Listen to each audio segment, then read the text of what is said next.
Nobel శాంతి బహుమతి రేసులో అంతర్జాతీయ కార్పొరేట్ దిగ్గజం ఎలన్ మాస్క్ పేరు వినిపిస్తోంది. ఇటు టెస్లా కంపెనీ అధినేతగా, అటు స్పేస్ ఎక్స్ యజమానిగా ఎలన్ మాస్క్ యావత్ ప్రపంచానికి పాపులర్ అయ్యారు. అంతేకాదు, ఇటీవల అమెరికా ఎన్నికల్లో డొనాల్డ్ ట్రంప్కు ఆయన సంపూర్ణ మద్దతు ప్రకటించారు.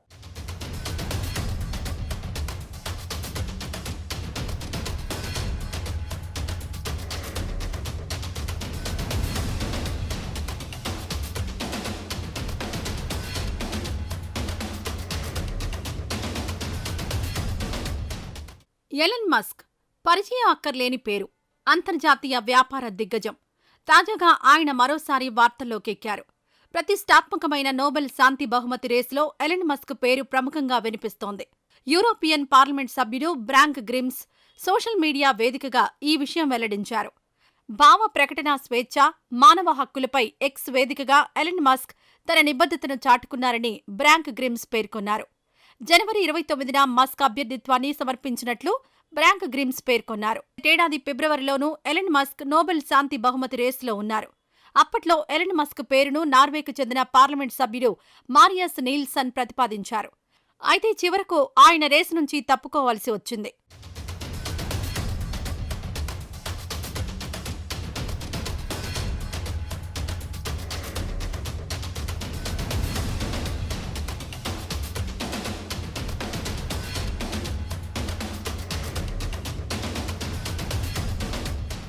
ఎలన్ మస్క్ ఒక అంతర్జాతీయ వ్యాపార దిగ్గజం. స్పేస్ ఎక్స్ అధినేతగా, అలాగే టెస్లా కంపెనీ యజమానిగా యావత్ ప్రపంచానికి ఆయన తెలుసు.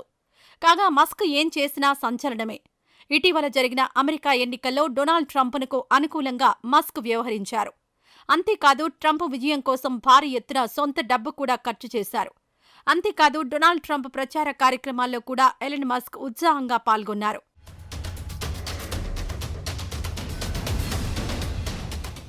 ఎలన్ మస్క్ అపజయాల నుంచి ఎదిగొచ్చిన వ్యక్తి. ఆయన సొంతూరు దక్షిణాఫ్రికాలోని ప్రిటోరియా. టెస్లా కంపెనీ తరపున విద్యుత్ కార్లను తయారు చేయడం కోసం మస్క్ పడ్డ కష్టాలు అన్నీ ఇన్నీ కావు. ఈ ప్రాజెక్టు కోసం ఆయన రాత్రింబవళ్లు కష్టపడ్డాడు. 2006లో టెస్లా రోడ్స్టర్ కారు బయటకొచ్చింది. అప్పట్లో అదో సంచలనం. మార్కెట్లో ఉన్న అనేక కార్లకు టెస్లా రోడ్స్టర్ గట్టి పోటీ ఇచ్చింది. టెస్లా రోడ్స్టర్కు మంచి హిట్ టాక్ వచ్చింది. దీంతో ఆటోమొబైల్ ఇండస్ట్రీ మీద ఎలన్ మస్క్కు పట్టు దొరికింది. ఆ తర్వాత ఇక ఆయన వెనక్కి తిరిగి చూసుకోలేదు.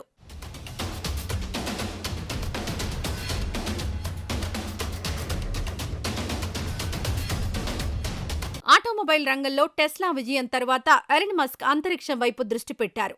అంగారక గ్రహం మీద మొక్కలు పెంచే మార్స్ ఒయాసిస్ అనే ప్రాజెక్టు గురించి ప్రచారం చేశారు. భవిష్యత్తులో ఎప్పటికైనా మనిషి అక్కడికి వలస వెళ్లే అవకాశం ఉందని బలంగా నమ్మారు. ఇందుకు అనుగుణంగా స్పేస్ ఎక్స్ సంస్థను ఎలన్ మస్క్ స్థాపించారు. కాగా వర్క్ విషయంలో చాలా కఠినంగా ఉంటారట.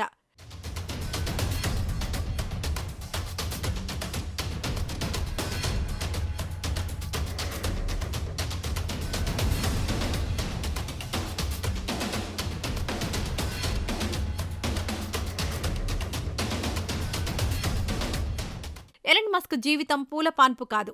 ఆయనది ఎత్తుపల్లాల జీవితం. అపజయాల పునాదిపై ఎదిగొచ్చిన కార్పొరేట్ దిగ్గజం ఎలన్ మస్క్. ఆయన జీవితంలో ఒకటి కాదు, రెండు కాదు, అనేక పరాజయాలున్నాయి. ఒక విజయం సాధించగానే దాని వెంట మరో ఓటమి. ఇలా పరాజయాలు, విజయాలతో పెనవేసుకుపోయింది ఎలన్ మస్క్ జీవితం. వాస్తవానికి జీవితపు తొలి రోజుల్లో ఆయన ఒక ఫెయిల్యూర్. ఒకదాని వెంట మరొకటిగా పరాజయాలు ఎలన్ జీవితంలో తరుముకుంటూ వచ్చాయి. అయినా ఎలన్ మస్క్ ఎక్కడా వెనక్కి తగ్గలేదు.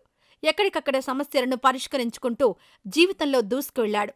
మొత్తం మీద Elon Musk 100% different person. Elon Musk 100% ఓ భిన్నమైన వ్యక్తి.